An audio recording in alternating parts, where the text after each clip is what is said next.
ബഹുമാനപ്പെട്ട ഉസ്താദുമാരെ, കൂട്ടുകാരെ, അസ്സലാമു അലൈക്കും. മദീനയിൽ എന്തെങ്കിലും കുട്ടി ഉണ്ടായിരുന്നു. ഇപ്പോൾ നല്ല കുട്ടിയാണെങ്കിലും അവനക്ക് ചീത്ത സ്വഭാവമുണ്ട്. കാണുന്ന മണ്ണിലെല്ലാം കല്ലരും. കല്ലറിയത് നിന്നൊരു പൊറുതികളാണ്.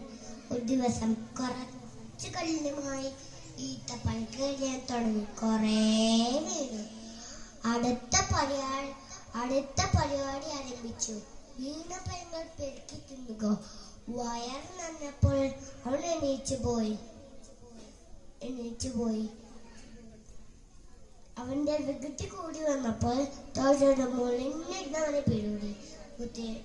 വീണ്ടാട്ടാക്കുന്ന കൊട്ടപോന്ന് നന്നപ്പോൾ അവനാകെ പേടിച്ചു. മുത്തേബെ ശിഷ്കുമോന്നായിരുന്നു അവന്റെ പേടി. പക്ഷെ മുത്തേബെ സ്ഥലത്തോടടുത്തിരുത്തി കാര്യങ്ങൾ അന്വേഷിച്ചു. ൂനെന്തിനാ പണിക്കറിയുന്നത്? പണിക്കറിയത് എങ്ങനെ ഈത്തപ്പഴങ്ങൾ കിട്ടുക?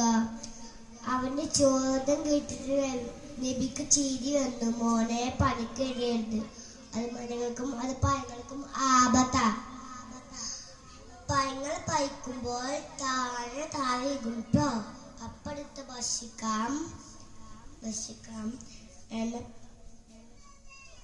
കണ്ടാ കൂട്ടുകൂറ നമ്മളെ മുത്തിയമ്മയുടെ സ്നേഹം. എന്നെ പോലത്തെ ചെറിയ കുട്ടികളെ വികൃതിയാറ്റുമ്പോളേ ഒരു ചീത്ത പറയാൻ പാടില്ല കേട്ടോ. ഉപദേശം എടുക്കണം. അപ്പോൾ അവർ എന്നെപ്പോൾ നല്ല കുട്ടികളാകും.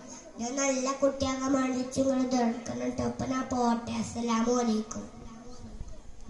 വഅലൈക്കും സലാം വറഹ്മത്തുള്ളാഹി. ഇഹ്സാൻ ഗാനം. തൊട്ടടുത്തത്